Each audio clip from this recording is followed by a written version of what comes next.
Thank you very much, Sister Lauren Chin. Lauren Chin, sa iyong magandang awitin. Na bagaman holy hour ngayon, inantok pa kayo? Huwag kayong matulog ha. Kasi pag kayo natulog, sayang. Maiksi lang to. Thank you so much. Tayo po ay inihanda sa isang magandang awitin. Magagaling kumanta yung mga lahat ng mga nag-attend dito. Alam kong kahit yung mga walang bahagi ay magagaling niyang kumanta. Sa susunod kayo ay kakanta. Siyempre, palibhasa ay ang mga nag-signify ay mga ministerial spouses. Ang karamihan talagang bahagi ay sa kanila. Sa kanila lahat. Yung ating mga coordinators ay sa kanila. So, thank you so much sa ating mga ministerial spouses. At thank you din sa mga nag-signify that you are willing to be empowered and to be equipped. No? Sapagkat ito po ay isang, I would not say that it's a program. Kasi pag program, tapos na eh. Pagkatapos ngayon, tapos na yun.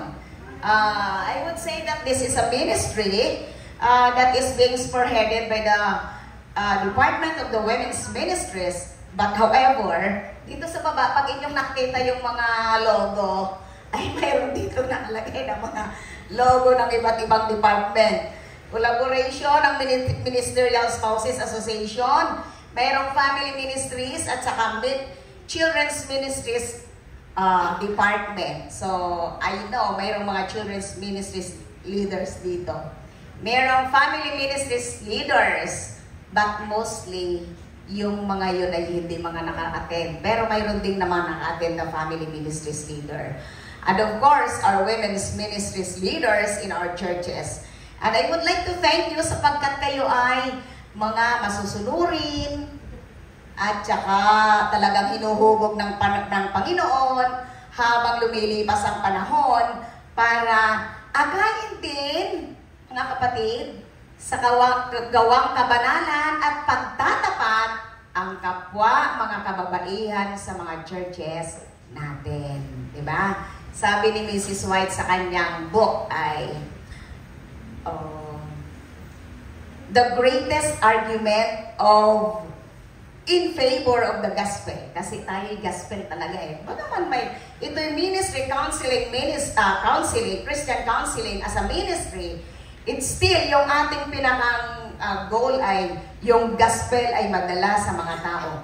The greatest argument in favor of the gospel na inyong sinisiwalat, ibinabahagi sa kanino man, sino man ang nakakasalamuha natin is a loving and lovable Seventh-day Adventist Christian. So, dalawa yon.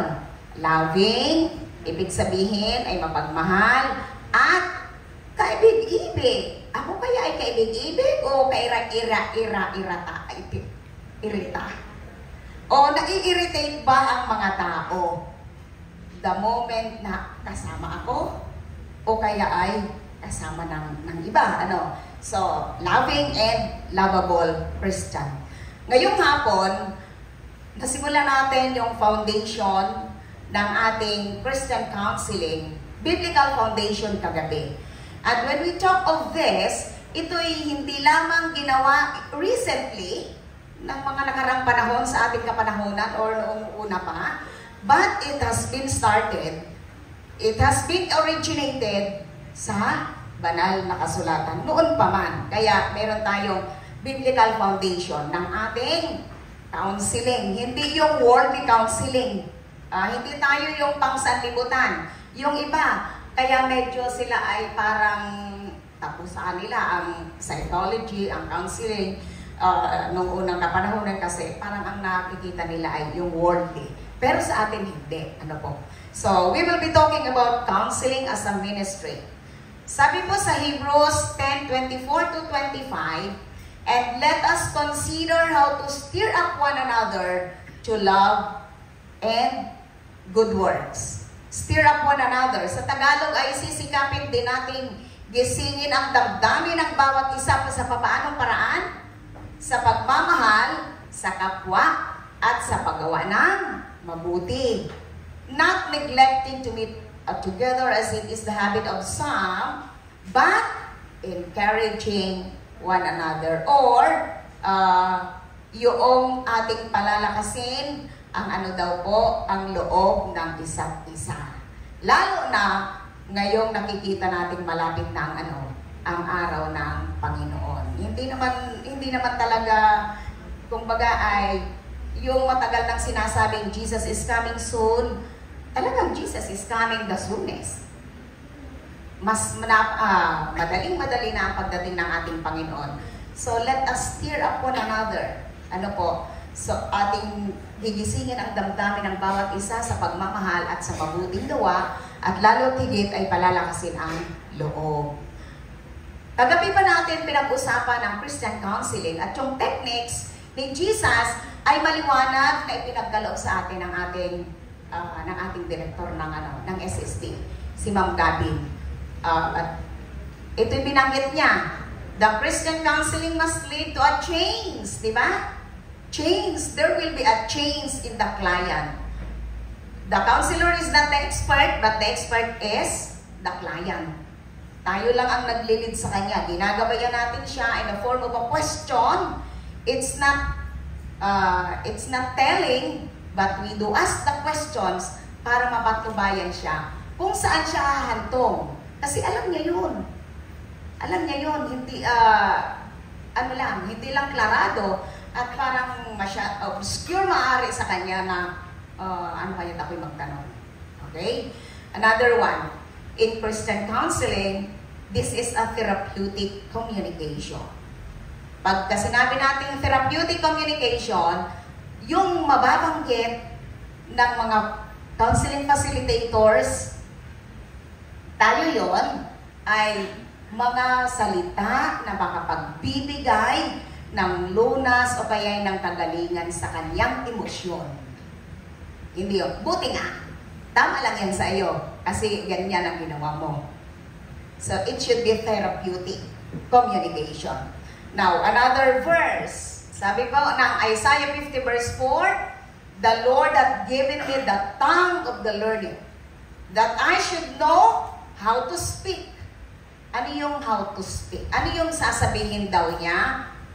Sa ibang version, to speak the word of truth. Maganda yung to speak the word of truth. Dito, to speak a word in season. Maganda rin dito, a word in season. Yung mga napapanahon, na sa panahon na siya ay ganito ang kondisyon, ikaw ay kaaliwan niya sapagkat yung iyong babanggitin ay magiging kaaliwan niya, magiging kagalingan niya. Most especially those who are in weary or those who are in need. Sabi sa Tagalog ay ganito, binigyan ako ng Panginoon ng dila ng nangaturuan. The Lord hath given me the tongue. Dila, ibig sabihin ay nating na. Ang lumalabas sa bibig ay mga salitang mapang-aliw at katotohanan. Upang aking maalaman kung paanong aaliwin ng mga salita siyang nanlulupaypay. Siya'y gigisingin tuwing umaga, gigisingin niya ang aking pakinig upang makinig na gaya ng mga natuturuan. Maganda yung yung sinabi din dito sa Isaiah 50 verse 4. Si Mrs. White, Ellen G. White, doon sa Mind, Character, and Personality ay nagsabi, to take people right where they are. Yung ating akayin o alisin siya doon sa lugar na kung saan ay nariyan siya sa kanyang present situation, anuman ang maging posisyon niya, anuman ang kondisyon, meron siya upang matulungan siya sa bawat posibleng paraan na ating magagawa ay gospel ministry. Gospel ministry. We are called by God with a mission. Tama po Meron po tayong mission na ginagampanan. At may ministry tayo. Naalala ko po nung ako'y nagtuturo pa. Alam mo ba, si Pastor yun, si Pastor Lem ang nagsabi. Sabi niya, Mami, pag ikaw ay hindi ikaw tatanggap o kaya naman ay ikaw ay walang gagawin, doon sa weekends, yung hindi sa panahon na ikaw ay nagtuturo, ay wala ka pang ministry. Ay, ako may ministry din sa school. Oo nga, pero may sweldo ka. May sweldo ka pa yung 5 days na yun. Ikaw ay nagtuturo sapagkat ikaw ay sinisweldohan. Pero, meron pa rin ministry ka doon. Now, because what we are talking is, tayo mga Seventh-day Adventists ay we are the people with a mission. At tayo ay talagang mayroong ministry. Yung counseling, yung konti, hindi lang konti, marami na tayong natutunan, yung biblical foundations and even the techniques ay magagamit natin iyon sa ating counseling ministry. Si Derek Morris ay nagsabi, we help connect people's hearts with the love of God. Habang ako'y naggagawa nito ay yung counseling ay magiging ministry natin, pagka ating tinutulungan yung mga tao na sila'y ma-connect natin doon sa wagas na pagmamahal ng Panginoon. Because the Lord has that positive regard. Siya ay nagmahal ng walang kondisyon. Ang tao kasi nagmamahal ng may kondisyon eh. Sige, mamahalin ko ikaw kung. Kaya, generally speaking, alin ang kayo ay tinanong ko, alin ang mas madaling mahalin? Yung mapagmahal o yung nagbibigay sa iyo pala ng regalo, nagsasabi ng mga appreciation, o kaya ay nagsasabi ng hindi maganda sa iyo? Alin yung madaling mahalin? Yung taong nagsasabi ng mga appreciation, nagbibigay ng regalo. Dito naman sa kabila, hindi ka binibigyan ng regalo, ikaw ay nagsasalita pa ng hindi maganda sa iyo. Alin ang mas madaling mahalin? Siyempre, yung positibo, di ba? Mas madali. Pero, let us help connect the people's hearts with God, with the love of God. Kasi, ang pag-ibig ng Panginoon ay wagas. Sapagkat kahit, ang sabi po niya ay, let us love our enemies. Kahit ano pa man ang ginagawa niya. So, kung ito ang susundin natin, yung sinabi ni Derek Morris, kung siya ay nagsasalita ng hindi maganda, atin pa rin papalitan ito. O kaya ay in return, maganda yung ating ibabalik sa kanya. Pag binato ng bato, tinabayang ibabato. Ibig sabihin, pag masama yung salita, maganda yung ating ibabalik. Now, let's move on. Counseling ministry, ang sabi po dito, kagaya ng binanggit ko kanina ay, ito ay naririyan na since the beginning of the world. It is originating with God in the garden towards mankind and mankind to share it with others. To share it with others. Bakit po? Sapagkat ito'y hindi bagong ministry. Ito ay hindi bago sapagkat ito ay naroon. Nagsimula pa doon sa Garden ng Eden. People didn't create it during the recent centuries. Ano po? Since the very beginning ay naroroon na po. God has offered His word of counsel. Ano yung una niyang sinabi? Kasi yung kanyang mga salita ay katotohanan. It touches every aspect ng buhay ng tao yun. And expresses His nature and purpose for the eternal good of His people. Kaya ang sabi niya sa Genesis 2 verses 16 to 17, ano sinabi niya? From any tree in the garden, pwede ka ninyong kainin. But, doon sa bunga ng kahoy ng pagkaalam ng mabuti at masama, hindi ninyo kakainin. Nandun agad yung counsel, since the very beginning. And then, sa Genesis 3 verse 15, ang tao'y nagkasala. Diba? Ang tao'y nagkasala. Sabi dito, and I will put enmity between you and the woman, and between your seed and her seed, he shall bruise your head, you on the head, and you shall bruise him on the heel.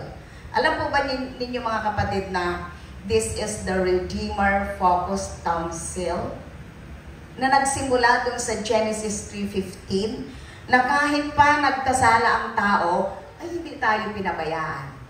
Because even the foundation of the world, ay naroroon na yung plano ng pagtubos ng Diyos.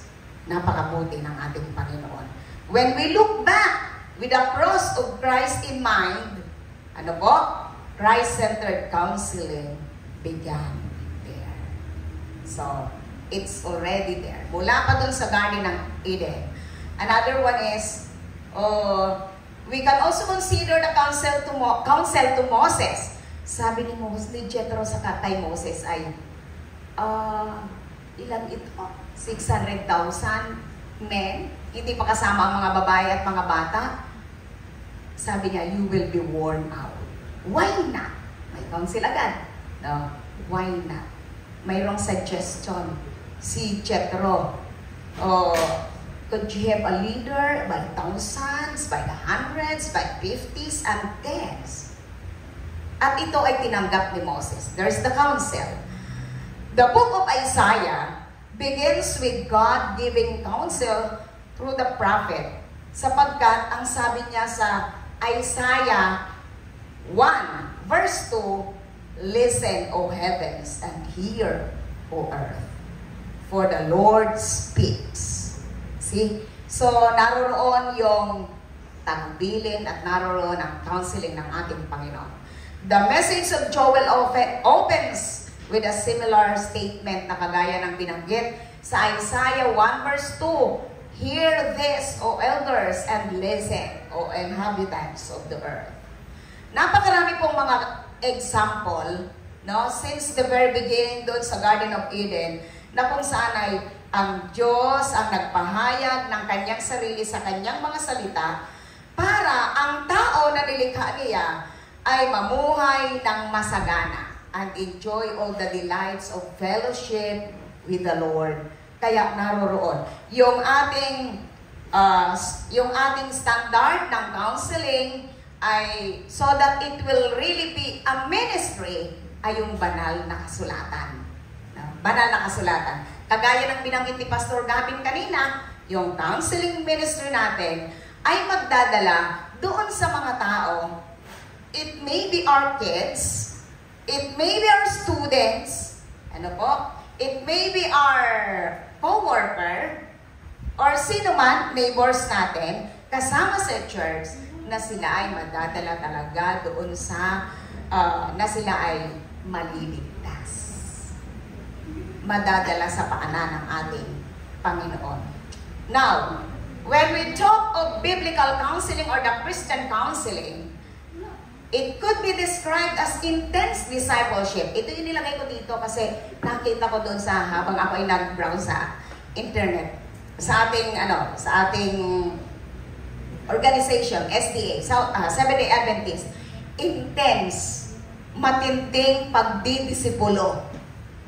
At ang General Conference tayo ay nagpapasalamat sapagkat bagaman after ng survey ng 2013 and 2018, nasumpungan nilang napakahalaga talaga ng NDR-IEL na magmangangasiwa para magkaroon ng pagdidisipulo. Anyway, the Lord did not call members, just merely members sa ating church.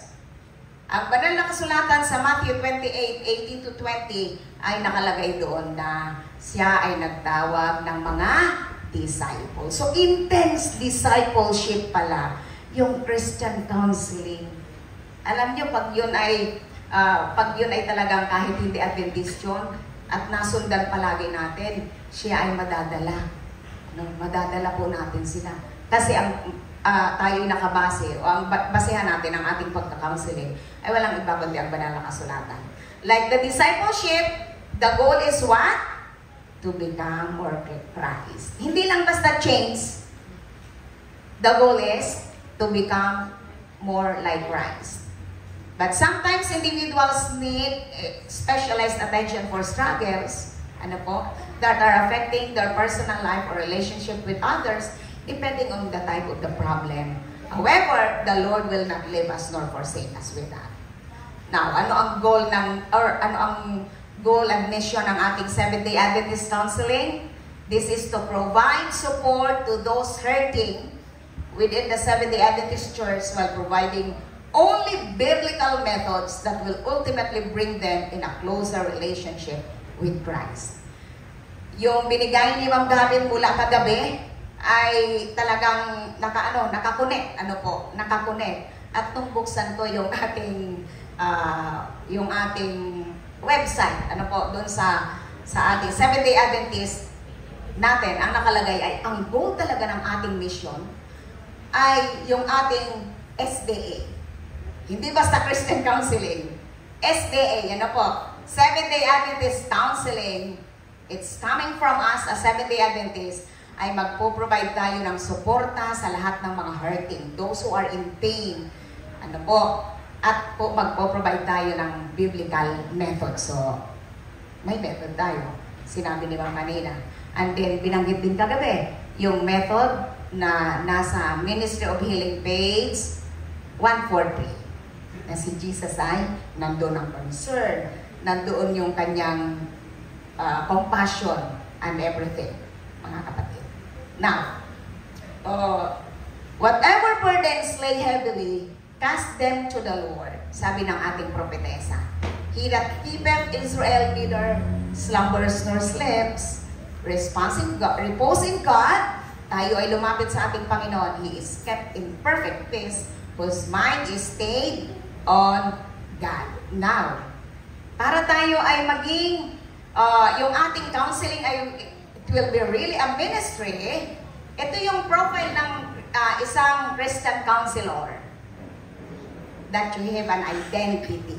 Your identity is an identity with that of God.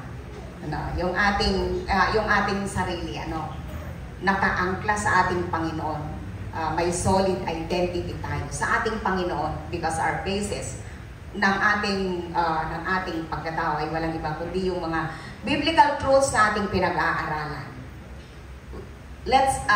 Another profile is yung ating magiging characteristic that we appreciate the worth God has placed on you, in all of us. Ano man yung may pagpapahalaga tayo sa ating sarili. Kung may pagpapahalaga tayo sa sarili natin, may pagpapahalaga din tayo doon sa magiging client natin. See? So, we should be open to change. Kapag yung ating goal ay, that there will be a change. Change na magiging Christ-like. More like Christ. Develop our own counseling style. Sa susunod ay maaaring ito'y matouch pa rin. Be open, sincere, and honest. Walang itinatago. Kaya, bago tayo mag-plunge dun sa counseling natin, ay, kumbaga you are aware of yourself. Kasi pagka hindi, ay hindi rin magiging maganda yung result ng ating process ng counseling. Develop our sense of humor. Hindi naman masyadong parang tayo ay, parang santo. May sense of humor din. Be sensitive to people's culture. Another one. Ito maganda. That we have a caring spirit. Caring spirit. Kagaya ni Jesus. Hindi siya nag-judge. Kanina binanggit talaga ito. Clarified talaga that we are not judgmental. If we are not judgmental, we are having that caring spirit. Tayo ay positibo. Positive. Having a reputation for confidentiality. Ano nga yung ating, paano yung handshake ng confidentiality? Pag gano'n na, alam nyo na. Okay. Ours lang. Ours. Kung ano yung inyong napakinggan, sa inyo lang yon. Hindi mo sasabihin sa asawa mo o kaya sa best friend mo. At sasabihin mo, atin-atin lang yun ha. Ay yung atin-atin ay yung buong compound, yung buong one ay alam na.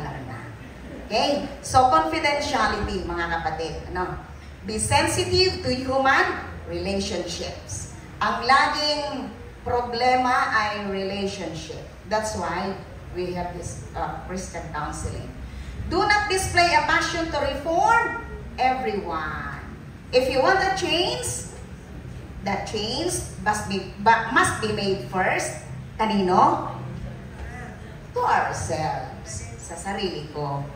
Sa sarili ko. Maaaring gusto mong baguhin siya, yung pakikitungo natin, pakikitungo ko sa Kanya ay magandang mabago. Now, so, yun yung mga preliminaries para marami tayong panahon dun sa ating learning activity. Paano yung counseling ministry ko ay magiging, counseling ay, it's really a ministry.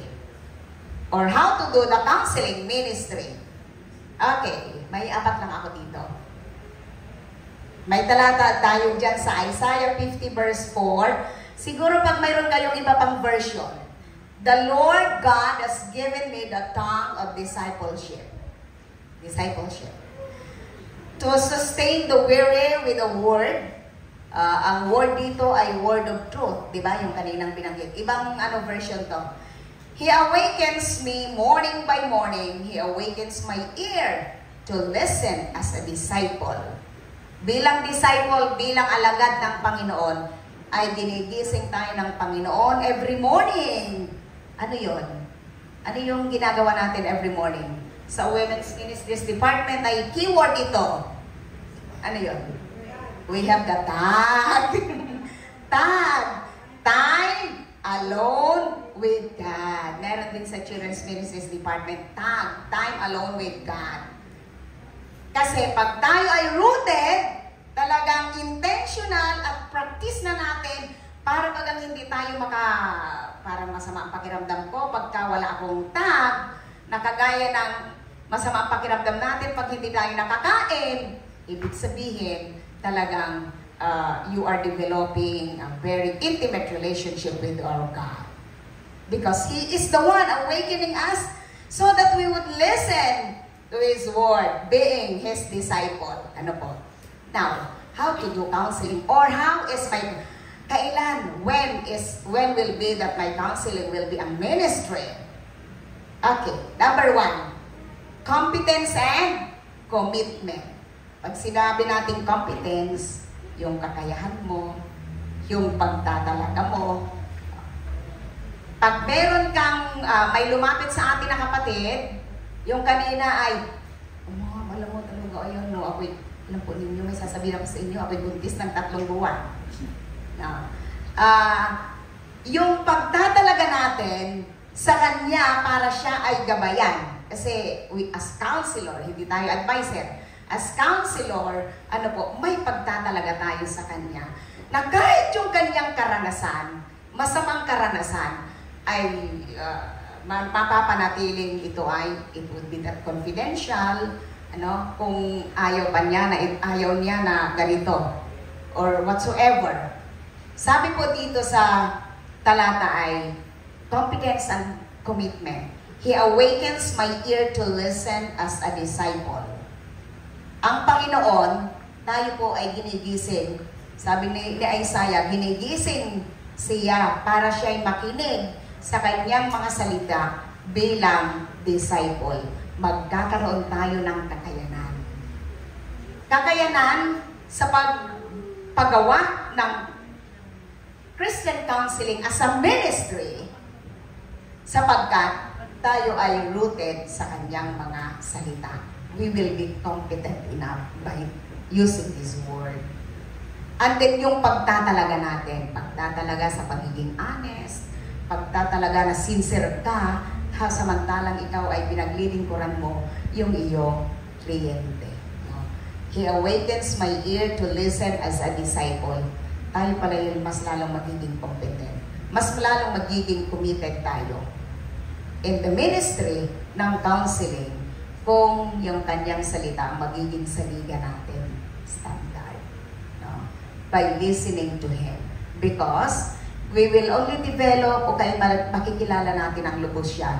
Siya yung lubos na maririnig natin, yung still small voice, pagka consistency, regular, intentional, and rush time alone with God na ginagawa natin.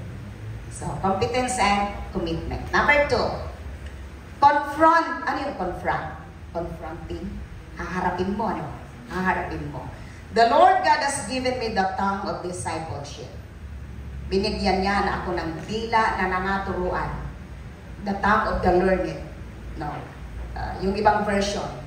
To sustain the weary. To speak, yung isang version kanina na aking ginamit ay to speak the word of truth. Okay?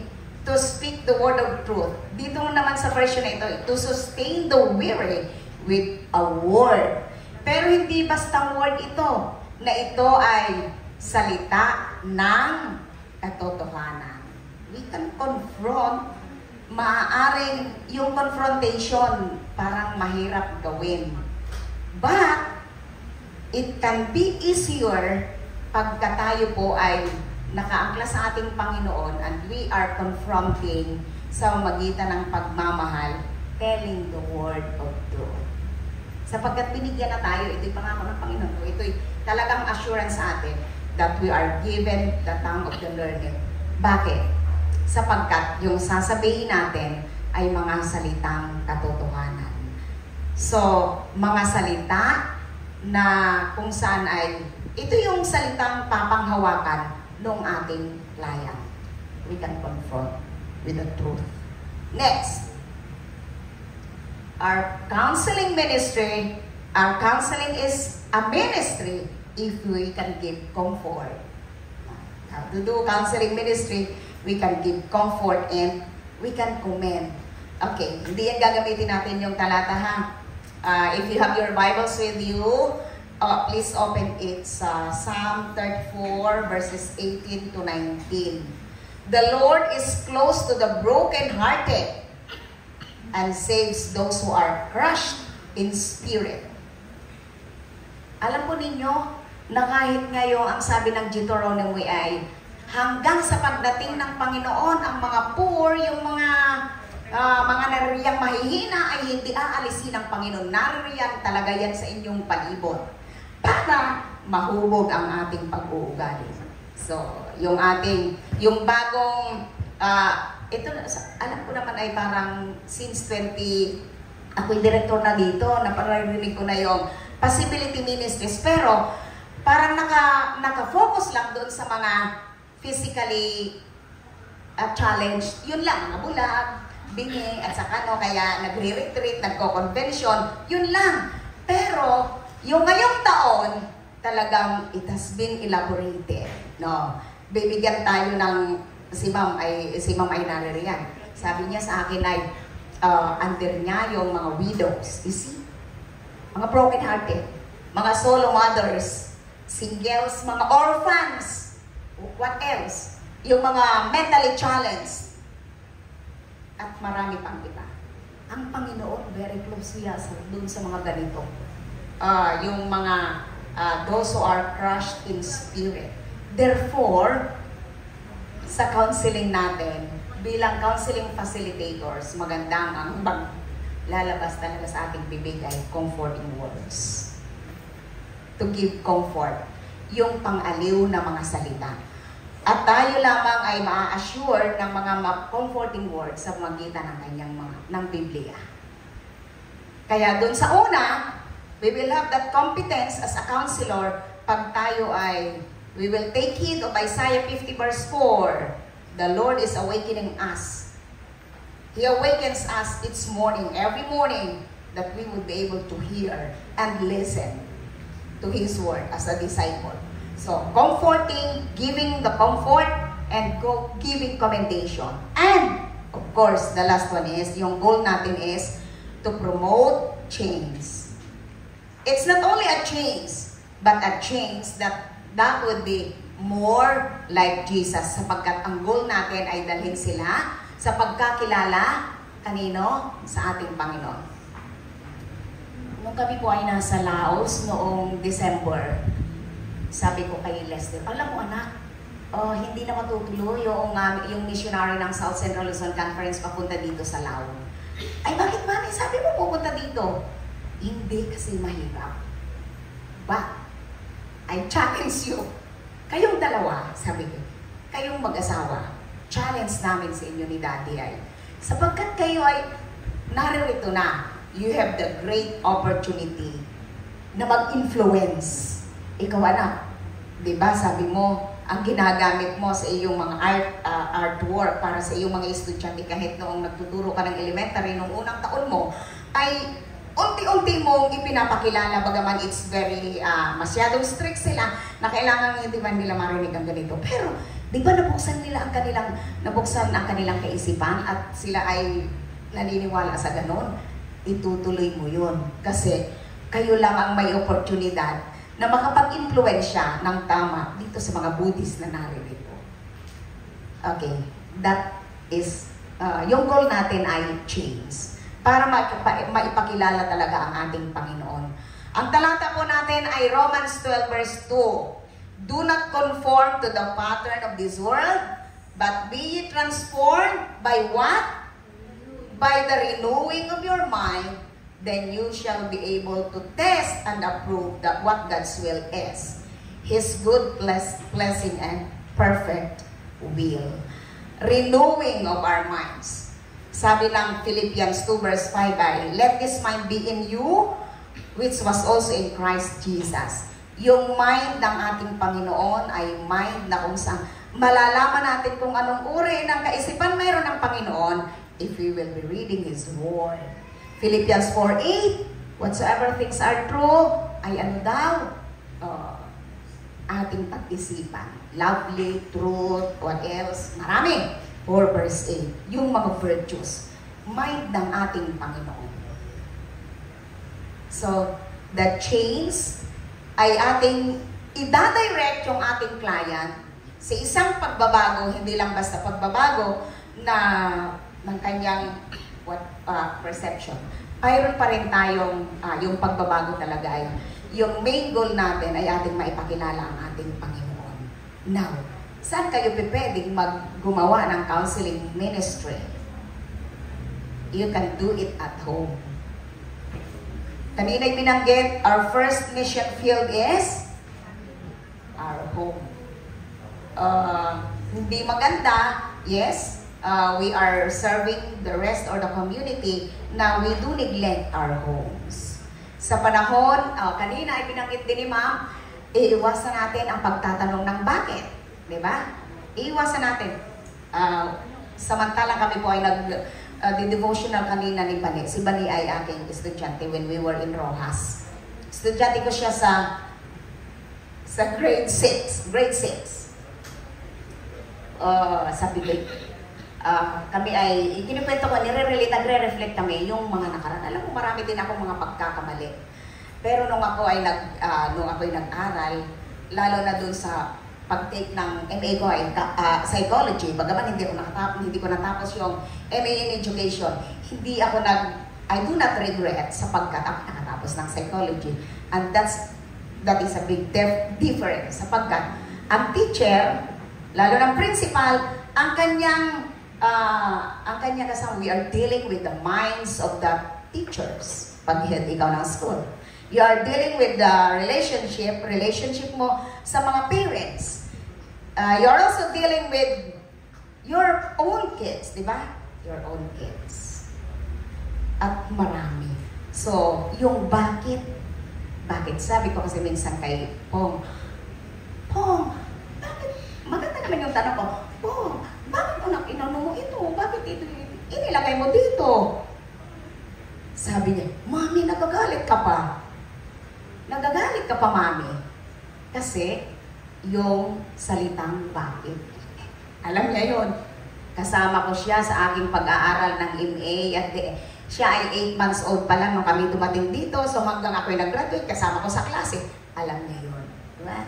You see, let us, yung counseling, we can minister even to our kids sa paraan ng pakikipag-ugnayan at kahit doon sa pagtatanong. Sabi niya sa akin, Mami, pwedeng sabihin mo, Pong, maayos na maayos sa kanyang sabi, Pong, ang ginawa mo ay mali. Ito dapat. So, sa susunod ganito ang gagawin mo. Alam mo, Mami, ang dali-dali ko lang maunawaan. Pero ikaw ay nagagalit, may tanong ka pang bakit. Okay. So, we can minister to our kids. You can also minister in our school.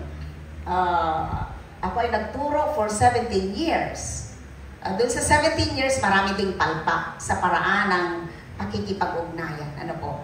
How we can minister to our kids. Sa panahon na kagaya ngayon, na yung ating mga tinuturoang estudyante ay hindi kagaya noong 10 years ago or 15 years ago. 17 years ako nagturo. Ilang taon ako dito sa department? 11 years. So, ibig sabihin, doon sa mga nakaraang panahon, iba na ngayon ang estudyante. Pero, alam niyo ba mga kapatid na if we will just follow the techniques ng ating Panginoon, ay madadirect natin ang ating estudyante sa tamang paraan. Even in our church, maraming tumatalikod, sila'y lumalabas at the back door. It is because the way na tayo ay nakikipag-ugnayan sa kanila. And in our workplace, pag nasa labas nagtatrabaho, can they see Jesus in us sa panahon na nagsasalita tayo or sa panahon na tayo kinoconfront nila? Or even in our workplace, sa South Central Luzon Conference, and of course, in our community. Let us remember, mga kapatid, that serving others is the hallmark of true Christianity. And counseling ministry is serving. That service. Ano po? We help connect people's hearts, I repeat, with the love of God, according to Derek Morris. And let me end Hebrews 10 verses 24 to 25. Let us consider how to stir up one another. Ano nga? Yung stir up one another, gigisingin natin ang damdamin ng bawat isa sa pagmamahal at sa mabuting gawa. Pagmamahal at mabuting gawa. Not neglecting to meet together as it is the habit of some, but encouraging, pagpapalakas ng loob, and all the more as you see the day drawing near. The Lord bless us, samantalang tayo ay ipapractice natin yung mga techniques para ito ay talagang magiging ministry. Hindi lamang basta service. Ministry, ang ministry ay talagang ating inilalapit sila sa ating Panginoon.